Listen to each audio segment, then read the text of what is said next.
We hear a lot about Marxism and socialism, and there are those, particularly in the media, who would say that we should tone down our rhetoric about socialism because we're not moving to socialism. Well, the reality is, I'm a Special Forces officer. I'm a Green Beret, and I've studied Marxist insurgency. It was part of my training. And the things that I know that have been done in every Marxist insurgency are being done in America today. The first thing that has happened when people like Fidel Castro have moved their societies towards Marxism is they've nationalized major sectors of the economy. Folks, that's what the bailouts were, nationalizing major sectors of the economy. The second thing they've done is they've redistributed wealth. We've heard enough about the redistribution of wealth.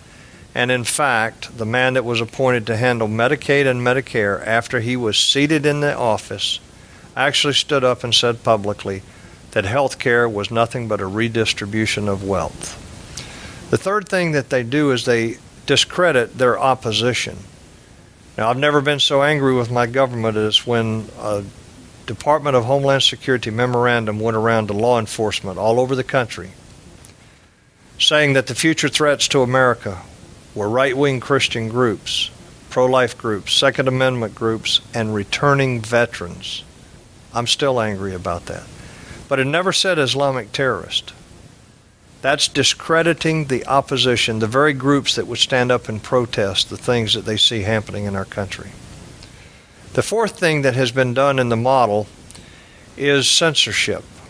Now, it's kind of irrelevant with regards to the media because the most of the mainstream media is already on the left and is already very much in favor of the things that we see happening in America.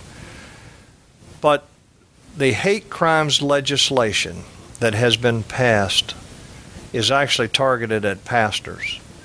It's targeted at pastors so that they don't get up in the pulpit and talk about things like homosexuality and same-sex marriage, or about the realities of Islam and the danger that Islam presents to America.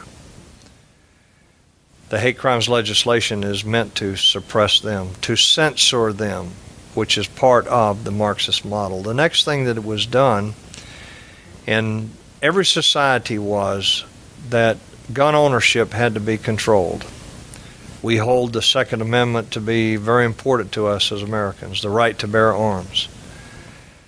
But in a Marxist movement, you have to control that gun ownership. I don't know if you've seen it, but there has been a decree by the administration, by the President and the Secretary of State, saying that our President will sign the United Nations Small Arms Treaty, which is about how we will buy, sell, and control individual private weapons. Folks, that means the United Nations, an international body, will decide how you and I, as Americans, can buy and sell our weapons, how we control those weapons, who's authorized to have those weapons, and where they are. This is a dangerous trend. And the final thing that is done in the Marxist model is societies like Cuba, like Venezuela today, like Russia under Stalin, or China under Mao Zedong. Things they have done, the final thing has been actually to develop a constabulary force, a force that can control the population. You say, well, we don't have that.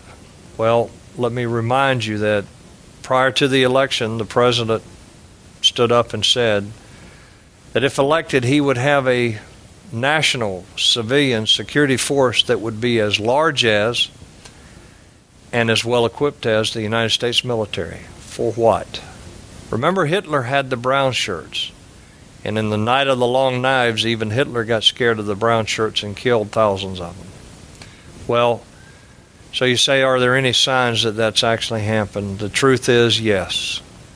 If you read the health care legislation, which, by the way, no one in Washington has read, but if you read the health care legislation, it's actually in the health care legislation. There are paragraphs in the health care legislation that talk about the commissioning of officers in time of a national crisis to work directly for the president. It's laying the groundwork for a constabulary force that will control the population in America.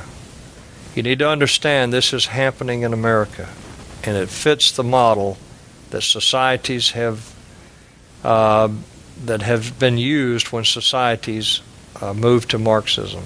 It should be a matter of great concern. Find out more about it, look at what's happening around you, and then get out and do something to help stop this. Use the constitutional tools that our founding fathers gave us. Let your congressman know how you feel about this. Be a pain in their neck by constantly emailing and calling them. Find candidates that represent your values as a Constitution-believing American, and get out and get active in some of these movements that are trying to reverse what's happening in America. May God bless you.